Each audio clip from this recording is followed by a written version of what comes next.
Hi to everyone. ఈరోజైతే మన ఛానల్లో బెండకాయ ఫ్రై ఎలా చేసుకోవాలో చూద్దాం.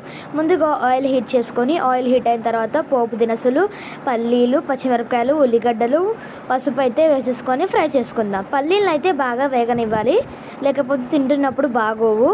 కాబట్టి పల్లీలను అయితే బాగా వేగనియాలి. పసుపు వేసుకొని కూడా బాగా ఫ్రై చేసుకోవాలి.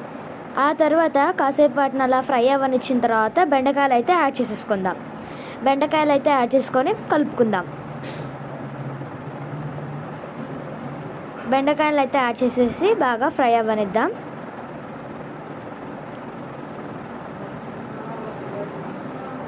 బెండకాయలు అయితే బెండకాయ కర్రీలోకి అయితే కొంచెం ఆయిల్ ఎక్కువే పడుతుంది, కాబట్టి కొంచెం ఎక్కువ వేసుకోవాలి. ఆ తర్వాత మూత పెట్టి మగ్గనిద్దాం.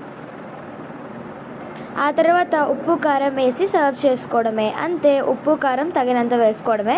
లాస్ట్కి అయితే ఇలా అయితే ఫ్రై అవుతుంది అన్నమాట. ఆ తర్వాత కొంచెం కొబ్బరి పొడి కూడా యాడ్ చేసేసుకుంటే చాలా టేస్టీగా ఉంటుంది బెండకాయ ఫ్రై. చూడండి, కొబ్బరి పొడి వేస్తే ఎలా వచ్చిందో. సాల్ట్, చిల్లీ పౌడర్ వేసుకొని కొబ్బరి పొడి వేస్తే చాలా బాగా వస్తుంది. ఆ తర్వాత అన్నంలో కలుపుకొని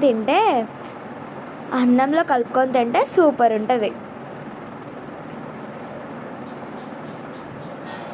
ఇలాంటి వీడియోస్ మీకు ఇంకా ఎక్కువ కావాలంటే ప్లీజ్ మా ఛానల్ అయితే సబ్స్క్రైబ్ చేసుకోండి. ఇవాళ అయితే మమ్మీ అయితే మిగిలిపోయిన అన్నాన్ని అయితే క్యారెట్ రైస్ లాగా వేసింది. మా మమ్మీ అయితే అస్సలు వేస్ట్ చేయదు రైస్.